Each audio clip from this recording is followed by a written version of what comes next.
Hello student, welcome to YouTube channel target with Punita Tiwari. तो आज हम अपने नए वीडियो में उत्तर प्रदेश विशेष का भाग 2 पढ़ेंगे, जिसमें लोक संस्कृति, कला, नृत्य और प्रथाएं व मेले का वर्णन है। ठीक है। तो हम लोगों ने भाग फर्स्ट में उत्तर प्रदेश स्पेशल का जो भाग फर्स्ट है उसमें यहाँ की संरचना, यहाँ की जनसंख्या और जनगणना के बारे में पढ़ा था। अब आज हम लोग क्या पढ़ेंगे, लोक संस्कृति के बारे में। तो चलिए बात करते हैं। फर्स्ट है आपका, पहले उत्तर प्रदेश में सांस्कृतिक रूप से शांति, सह अस्तित्व और समन्वय की परंपरा रही है। यहाँ हिंदू, बौद्ध, जैन, इस्लाम, सिख एवं सनातन सभी धर्मों के अनुयायी एक साथ रहते रहे तथा एक दूसरे के सामाजिक, सांस्कृतिक, आर्थिक और सामाजिक जीवन को प्रभावित एवं समृद्ध करते रहे हैं। जैसे कि बौद्ध धर्म बिहारों की जो झलक है वो जौनपुर के अटाला मस्जिद, फतेहपुर सीकरी के पंचमहल, सिकंदराबाद में अकबर के जो मकबरे में देखी जा सकती है। किसकी? तो बौद्ध धर्म की जो झलक। जैन धर्म का प्रभाव आगरा की जो दीवाने खास है, विष्णु सिंहासन तथा शेख सलीम अली चिश्ती की मजार में जो सर्किल ब्रैकेट के रूप में देखी जा सकती है। तो एक बार ध्यान दे दीजिए, कभी कभी आपसे पूछा जाता है कि अटाला मस्जिद में किसकी झलक देखी जाती है, तो बौद्ध धर्म की। ठीक है। और जैन धर्म का प्रभाव कहाँ पे? तो जैन धर्म का जहाँ भी बना होता है वहाँ पे क्या होता है, सबसे पहले तो सर्किल ब्रैकेट बना होता है। ठीक है, सर्किल ब्रैकेट के आकार का बना होता है। आगे बात कर लेते हैं। यहाँ पे आगे देखिए, हिंदी वास्तुकला की पहचान कमल, कलश, जंजीर और घंटा आदि सीकरी में देखे जा सकते हैं। संगीत कला की बात करते हैं तो संगीत कला प्राचीन काल में भरत मुनि का नाट्य शास्त्र उत्तरी भारत के संगीतज्ञों की बाइबिल है। पूछा था प्राचीन काल के जो नाट्य शास्त्र कौन थे, तो वो भरत मुनि थे। उत्तर प्रदेश के लोक संगीत ने काफी, पीलू, वृंदावनी, सारंग जैसे रागों को जन्म दिया है। महाप्रभु वल्लभाचार्य ने मथुरा वृंदावन में पुष्टि संप्रदाय की स्थापना की, जिसका मुख्य विषय कृष्ण लीला था। वल्लभाचार्य के पुत्र विठल दास ने कृष्ण लीला गान संप्रदाय के रूप में अष्टछाप कवियों की स्थापना की। तो ये आपसे कभी कभी पूछा था कि अष्टछाप कवियों की स्थापना किसने की थी, तो विठल दास ने की थी। किसके पुत्र थे? तो वल्लभाचार्य के पुत्र थे विठल दास। ठीक है। आगे देखते हैं सखी संप्रदाय के प्रवर्तक थे स्वामी हरिदास ने केली माल तथा अष्टदश पदों की रचना की थी। तो स्वामी हरिदास किस संप्रदाय के थे? सखी संप्रदाय के प्रवर्तक थे और ये केली माल तथा अष्टदश पदों की रचना की थी। स्वामी हरिदास ने तानसेन को दीपक राग, बैजू बावरा को मेघ राग तथा गोपाल नायक को मालकोल राग में सिद्धि शक्ति दी थी। तो कभी कभी कहा जाता है कि तानसेन को दीपक राग में सिद्धि शक्ति किसने दी थी, तो हरिदास ने। ठीक है। अमीर खुसरो का जन्म उत्तर प्रदेश के कासगंज जिले के पटियाली गांव में 1253 ईस्वी में हुआ था। अमीर खुसरो से क्वेश्चन काफ़ी आते हैं, कब हुआ था इनका जन्म, तो 1253 में। कहाँ? उत्तर प्रदेश के कासगंज जिले के पटियाली गांव में। खुसरो ईरानी शैली तथा कव्वाली शैली, तराना, कौल, कलवाना, नक्शे, गुलाबी शैलियों का प्रचलन किया था। खुसरो ने ध्रुपद गायन शैली और ईरानी शैली का मिश्रण कर एक नई शैली बनाया था और उस शैली को क्या कहते हैं? इस शैली को ख्याल शैली कहते हैं। ठीक है, ध्यान दीजिएगा किसका किसका मिश्रण था, तो ये ईरानी शैली और ध्रुपद गायन शैली, इनके मिश्रण को इन्होंने ख्याल गायन शैली के रूप में विकसित किया था। ठीक है। आगे बात करते हैं तो यहाँ पे कुछ घराने की बात आती है। तो पहला है लखनऊ घराना। ठीक है, लखनऊ घराना में देखते हैं, लखनऊ घराना में कौन है? मोदू खान और बक्सूर खान। इन लोगों ने तबले के लखनऊ घराने का सूत्रपात किया था। तो मोदू खान और बक्सूर खान, इन दोनों ने तबला के लखनऊ घराने का सूत्रपात किया था। पंडित राम सहाय ने बनारस घराने का प्रवर्तन किया था। पंडित सखाराम, पंडित अयोध्या प्रसाद, ये दोनों क्या बजाते थे? तो पंडित प्रसाद और पंडित सखाराम ये पखावज बजाते थे। उस्ताद दूल्हे खान, उस्ताद सवावत हुसैन, इनका नाम किस में आता है? तो सरोद में। सादिक अली खान, ये बीनकर में इनका नाम आता है। उमर खान, इलियास खान, यूसुफ अली खान, ध्रुव तारा जोशी, इनका नाम किसके साथ जुड़ा है? तो सितार के साथ। ठीक है, चलिए आगे देख लेते हैं। जीएन गोस्वामी वायलिन से संबंधित हैं। शंभू महाराज, ये लक्ष्य महाराज और बिरजू महाराज ने लखनऊ कथक सहेली को नई दिशा दी थी। ठीक है। आगरा, आगरा घराने की बात करते हैं। आगरा घराना, आगरा घराने का सूत्रपात श्याम रंग और सरस रंग ने मिलके किया था। तो आगरा घराने का सूत्रपात किसने किया था? श्याम रंग और सरस रंग ने मिलके। आगरा घराने को कव्वाल बच्चा घराना भी कहते हैं। ठीक है, कभी कभी पूछा था आगरा घराने को किस नाम से जानते हैं, तो आगरा घराने को कव्वाल बच्चा के नाम से जानते हैं। ठीक है, कव्वाल बच्चा। ये आगरा घराने का प्रमुख संगीतकार घग्गे खुशामद, शेर खान, गुलाम हैदर खान और इमदाद खान थे। घग्गे खुदाबख्श, शेर खान, गुलाम हैदर खान, इमदाद खान, ये सब थे जो है। ठीक है, किस घराने के? तो ये आगरा घराने के थे। आगे बात करते हैं सहारनपुर घराना। तो सहारनपुर घराने की बात करते हैं। इसके जो प्रवर्तक थे खलीफा मोहम्मद जमा सूफी संत थे, जो कि गायन के अतिरिक्त बीन, रबाब और सितार वादन में भी सिद्धहस्त थे। इनायत हुसैन खान ये सहसवान घराने से थे। इनायत हुसैन खान किस घराने से थे? तो सहसवान घराने से थे। अतरौली घराने के चाँद खान, काले खान, द्रुपद और दमार गायन के क्षेत्र में प्रसिद्ध थे।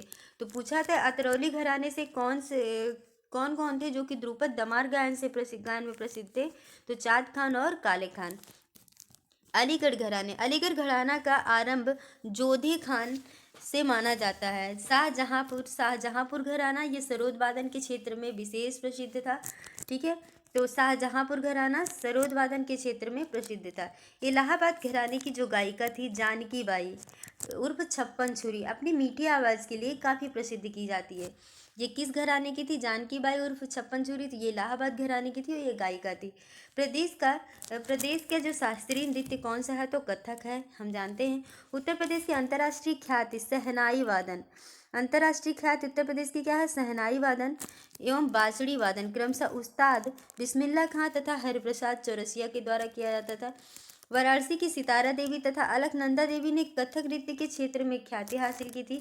कौन? सितारा देवी और अलकनंदा देवी ने, ये वाराणसी घराने की थी। ठीक है, आइए प्रमुख नृत्य की बात करते हैं। तो प्रमुख नृत्य और उसकी और किस क्षेत्र से है ये?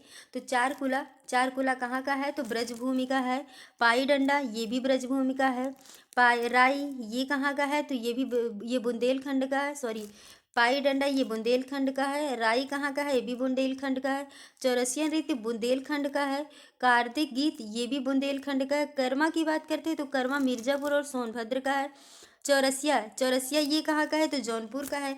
नटवरी की बात करते हैं तो नटवरी जो है ये पूर्वी उत्तर प्रदेश का है। तो नटवरी कहाँ का है? तो नटवरी जो है आपका पूर्वी उत्तर प्रदेश का है।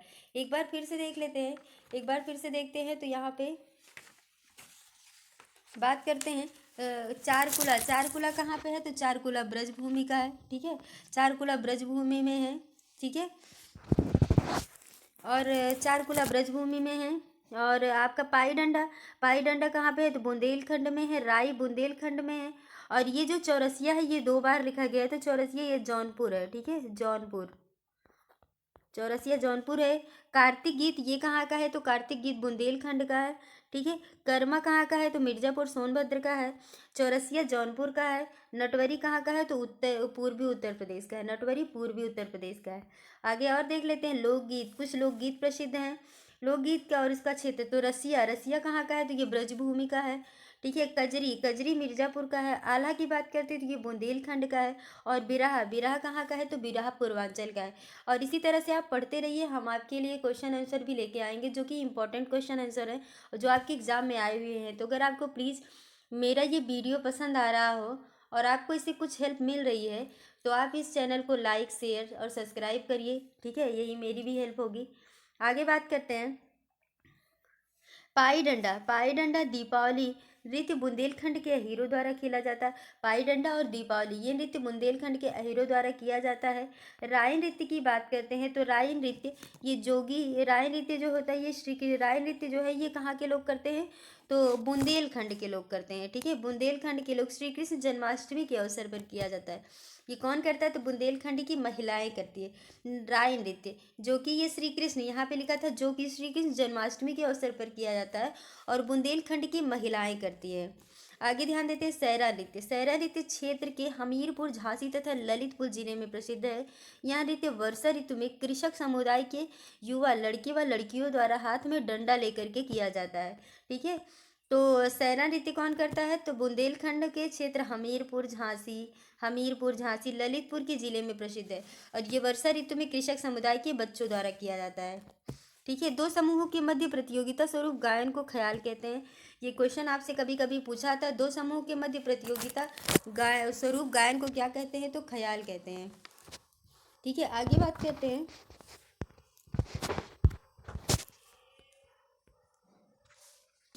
धोबिया नृत्य। ये नृत्य धोबी द्वारा किया जाता है। प्रदेश में धोबियों द्वारा ये नृत्य किया जाता है। कहार जाति द्वारा मांगलिक अवसर पर किए जाने वाला नृत्य कौन सा है? तो धीवर नृत्य है। कजरी लोक नृत्य।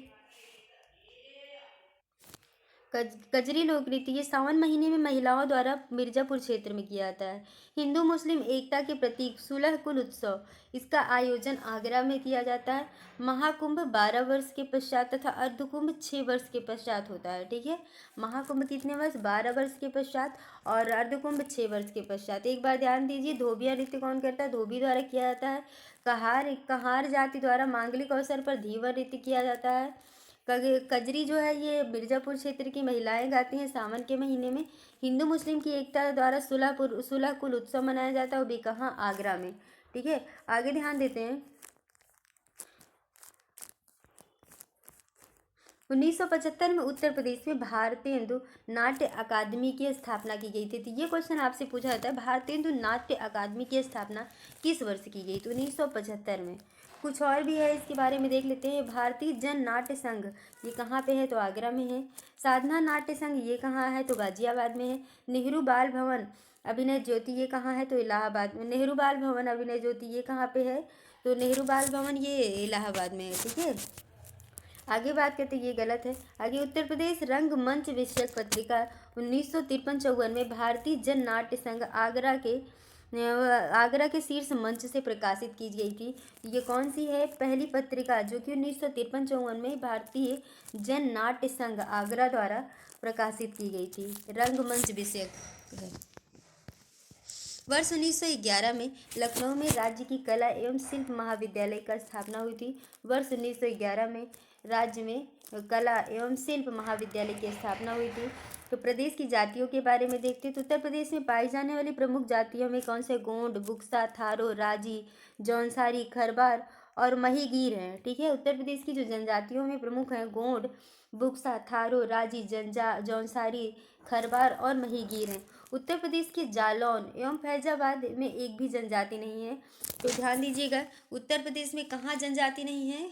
तो उत्तर प्रदेश के जालौन और फैजाबाद, इन दोनों जगहों पर एक भी जनजाति नहीं है। ठीक है, आगे बात करते हैं। उत्तर प्रदेश की सबसे बड़ी जनजाति गोंड, फिर उसके बाद खरवार, फिर थारू है। तो उत्तर प्रदेश की सबसे बड़ी जनजाति कौन सी है? तो सबसे बड़ी गोंड है, फिर खरवार है, फिर थारू है। ये प्रदेश की बात किया जा रहा है, उत्तर प्रदेश की। ठीक है, आगे बात करते हैं यहाँ पे अनुसूचित जनजातियाँ, और 2003 में ये घोषित की गई थी। तो इनके बारे में जान लेते हैं जरा। अनुसूचित जनजाति गोंड समूह की जितनी जनजातियाँ हैं, तो गोंड समूह में कौन आते हैं? जैसे धुरिया हुए, नायक, ओझा, पथारी, राजगोंड। ये पाए कहाँ जाते हैं? ये क्रमशः महाराजगंज, यहाँ पे ध्यान दीजिए, ये कहाँ पाए जाते हैं?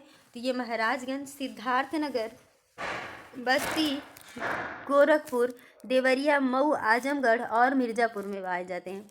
खरवार समूह जो जनजातियां हैं वो देवरिया, बलिया, गाजीपुर और वाराणसी में पाई जाती हैं। सहरिया कहाँ? तो ललितपुर में। पहरिया सोनभद्र में, बैगा सोनभद्र में, पांखा और पनिका ये सोनभद्र और मिर्ज़ापुर में पाई जाती है।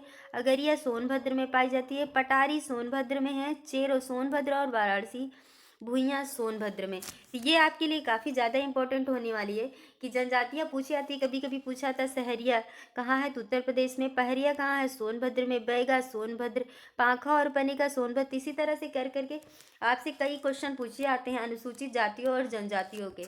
आगे ध्यान दे लेते हैं उत्तर प्रदेश के प्रमुख मेला उत्सव। कुछ मेले उत्सव हैं जो कि प्रमुख हैं। तो लखनऊ महोत्सव कहाँ लगता है? तो नाम से ही पता है लखनऊ में ही लगेगा। वाराणसी महोत्सव कहाँ लगता है? वाराणसी पर्यटन उत्सव वाराणसी में है। आगरा पर्यटन उत्सव आगरा में है। गंगा महोत्सव वाराणसी में लगता है। त्रिवेणी महोत्सव ये बना प्रयागराज में है। होलिका उत्सव, होलिकोत्सव ये मथुरा में है। परिक्रमा मेला अयोध्या में होता है। कबीर मेला मगहर संत कबीर नगर में है। रामायण मेला तो चित्रकूट में लगता है, ठीक है। सैयद सलार मेला ये कहाँ लगता है? ये बहराइच में है, ये गलती से आ गया है बीच में। महाकुंभ कहाँ लगता है? तो प्रयागराज में, ठीक है। महाकुंभ कहाँ लगता है? तो महाकुंभ प्रयागराज में। आगे बात करते हैं, इसको आप प्लीज़ लर्न कर लीजिएगा, बहुत ज़्यादा इंपॉर्टेंट है और ये गलती से आ गया है, ठीक है। इसको हम हटा दे रहे हैं। चलिए आगे बात करते हैं। बटेश्वर मेला, बटेश्वर मेला आगरा में है, ठीक है। हापुड़ में क्या लगता है? तो गढ़मुक्तेश्वर गंगा मेला हापुड़ में है। नौचंदी मेला कहाँ? मेरठ में है। देवा मेला बाराबंकी में है। ढाई घाट मेला ये शाहजहाँपुर में है। कालिंजर मेला ये बांदा में है। देवी पाटन बलरामपुर में लगता है। कैलाश मेला आगरा में है। लठमार बरसाना में है। आयुर्वेद मेला झांसी में है। बिठूर गंगा महोत्सव ये कानपुर में है। और कजरी उत्सव कहाँ पे है? तो ये महोबा में है, ठीक है। इस मेले, ये जो जितने भी मेले का है सब आप इसको लर्न कर लीजिएगा। आगे ध्यान देते हैं, रामनगरिया मेला ये कहाँ लगता है? तो रामनगरिया मेला फर्रुखाबाद में है। श्रावणी मेला ये फर्रुखाबाद में है। शाकंभरी देवी सहारनपुर में है। खिचड़ी मेला गोरखपुर में है। रामनवमी अयोध्या में है। रामनवमी मेला अयोध्या में लगता है। राम बारात आगरा में है, ठीक है। इसको अपनी कॉपी में आप नोट कर सकते हैं। आगे देखते हैं, प्रदेश में कुछ प्रमुख शिक्षण संस्थान हैं, हम इसके बारे में जानते हैं। इसकी स्थापना कब हुई थी? चलिए ध्यान देते हैं, इलाहाबाद विश्वविद्यालय। इलाहाबाद विश्वविद्यालय इसकी स्थापना 1887 में प्रयागराज में हुई थी। बनारस हिंदू विश्वविद्यालय 1916 में बनारस में हुआ था। अलीगढ़ मुस्लिम विश्वविद्यालय 1920 में अलीगढ़ में है।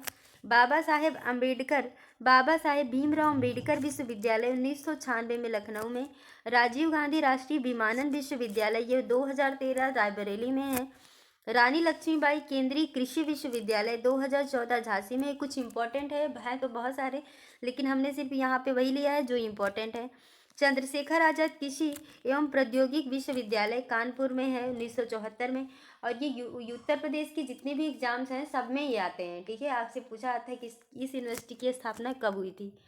आचार्य नरेंद्र देव कृषि एवं प्रौद्योगिकी विश्वविद्यालय अयोध्या में है 1974 में, ठीक है। आगे बात करते हैं, सरदार वल्लभ भाई पटेल कृषि एवं प्रौद्योगिकी विश्वविद्यालय तो ये मेरठ में 2004 में है। बांदा कृषि एवं प्रौद्योगिकी विश्वविद्यालय बांदा 2010 में है। आगे ध्यान देते हैं, लखनऊ विश्वविद्यालय 1921 में। वीर बहादुर सिंह पूर्वांचल विश्वविद्यालय जौनपुर 1987 में। छत्रपति साहू जी विश्वविद्यालय महाराज विश्वविद्यालय कानपुर में है 1965 में इसकी स्थापना हुई थी। दीनदयाल उपाध्याय गोरखपुर विश्वविद्यालय गोरखपुर में है 1957 में इसकी स्थापना हुई थी। और ध्यान देते हैं, डॉक्टर भीमराव अम्बेडकर विश्वविद्यालय 1927 में आगरा में इसकी स्थापना हुई थी। एक बार फिर से ध्यान दे लीजिए, सरदार वल्लभ भाई पटेल कृषि एवं प्रौद्योगिकी विश्वविद्यालय मेरठ में 2004 में इसकी स्थापना हुई थी। बांदा में कृषि एवं प्रौद्योगिकी विश्वविद्यालय 2010 बांदा में हुआ था।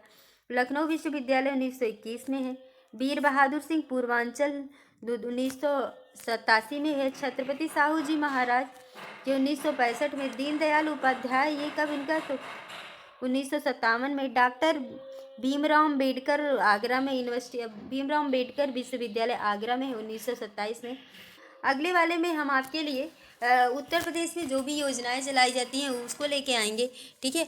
और भी उत्तर प्रदेश के बारे में जो काफ़ी प्रसिद्ध यहाँ पे उद्योग धंधे हैं उसके बारे में बताएंगे। ओडीओपी जो कि काफ़ी ज़्यादा इम्पोर्टेंट है यूपी के एग्ज़ाम के लिए, तो हम उसको भी लेके आएंगे। अब आज के लिए इतना ही। प्लीज़ अगर आपको मेरी ये वीडियो पसंद आ रही हो तो लाइक शेयर और सब्सक्राइब ज़रूर करिएगा। आज के लिए इतना ही, थैंक यू। हाँ, अगर आपको मेरी वीडियो ये इसका PDF चाहिए तो टेलीग्राम ग्रुप लेखपाल एग्ज़ाम डिस्कशन ग्रुप में आप आ जाइए, वहाँ पे आपको वीडियो मिल जाएगी, ये पूरा PDF मिलेगा। Thank you.